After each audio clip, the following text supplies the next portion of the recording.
नमस्कार. आपलं रावेर मीडियामध्ये आपलं स्वागत. रावेरच्या मोठ्या राम मंदिराची माहिती आज आपण जाणून घेणार आहोत. रावेर शहराचा इतिहास जितका जुना आहे तितकाच येथील मोठ्या राम मंदिराचा इतिहास प्राचीन आहे. सुमारे 500 वर्षांपूर्वी दत्तात्रय साठे या सत्पुरुषांनी या मंदिराची स्थापना केली. सध्या या मंदिराचे मालक, अर्चक, चालक असे सर्व काही असलेले संजय श्रीकृष्ण साठे हे दत्तात्रय साठे यांच्या 9व्या पिढीचे वंशज आहेत.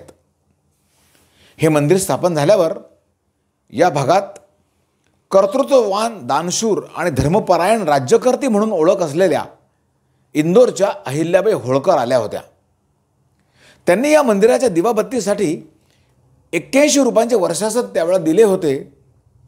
त्यानंतर दीर्घकाळ दरवर्षी ही रक्कम होळकर संस्थानाकडून या राम मंदिराला मिळत असे.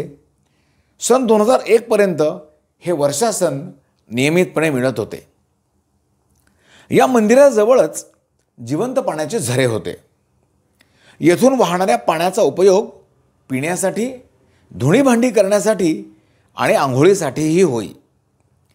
पिण्याच्या पाण्यासाठी ज्या कुंडाचा वापर व्हायचा त्याला रामकुंड असं म्हटलं जायचं.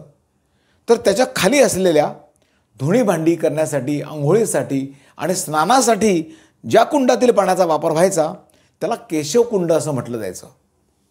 केशव साठे हे या मंदिराचे संस्थापक दत्तात्रय साठे यांच्या नंतरच्या पिढीतले वारस होते आणि म्हणून त्यांचं नाव त्यातल्या एका कुंडाला दिलेलं होतं. हे मंदिर दुमजली आहे. या मंदिराचं काम काळा पाषाण, जुन्या पद्धतीच्या पातळ विटा, चुना आणि लाकडाचा वापर करून केलेले आहे.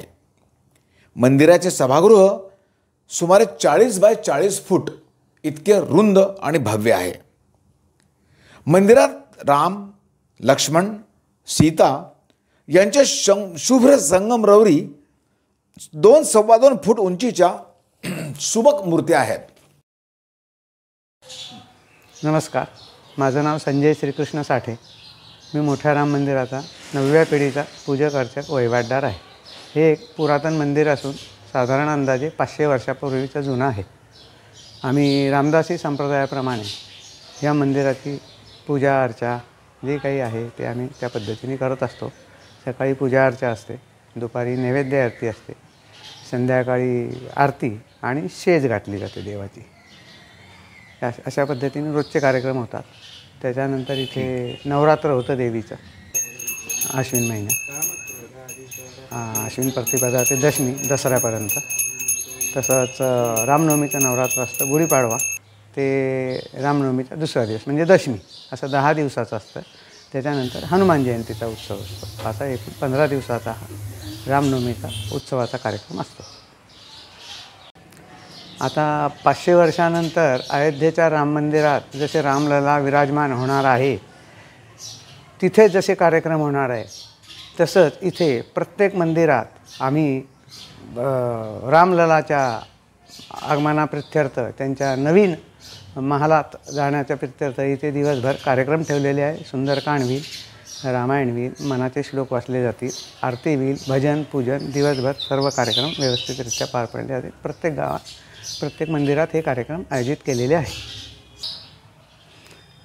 रामनवमीचा जो उत्सव साजरा केला जातो त्या उत्सवात गावाचे सर्व लोकांची उपस्थिती असते. खूप गर्दी असते. सर्व लोक दर्शनाला येतात. 10 दिवस खूप मंगलमय, भक्तिभावाचं, राममय वातावरण झालेलं असते आणि खूप आनंदास असा रामनवमीचा उत्सव प्रतिवर्ष होत असतो.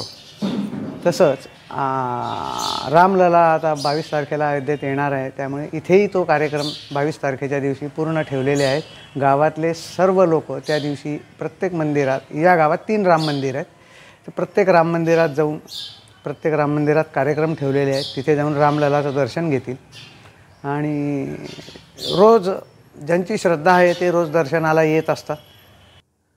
रामायण पठणाचा कार्यक्रम आणि रामदासी संप्रदायाची पारंपरिक पोथीही येथे नित्यनियमाने वाचली जाते. आता या मंदिराचा जीर्णोद्धार करण्याचा मानस येथे दर्शनाला येणाऱ्या रामभक्तांनी व्यक्त केला असून लवकरच या मंदिराचे काम सुरू करण्याचा त्यांचा मानस आहे. हे जे मोठे राम मंदिर आहे हे 400 वर्षापूर्वी जुनं मंदिर आहे. याचा इतिहास फार जुना आहे. याला अहिल्याबाई होळकरांकडून यांना काहीतरी मदत मिळत होती दर महिन्याला काहीतरी अहिल्याबाई होळकरकडून.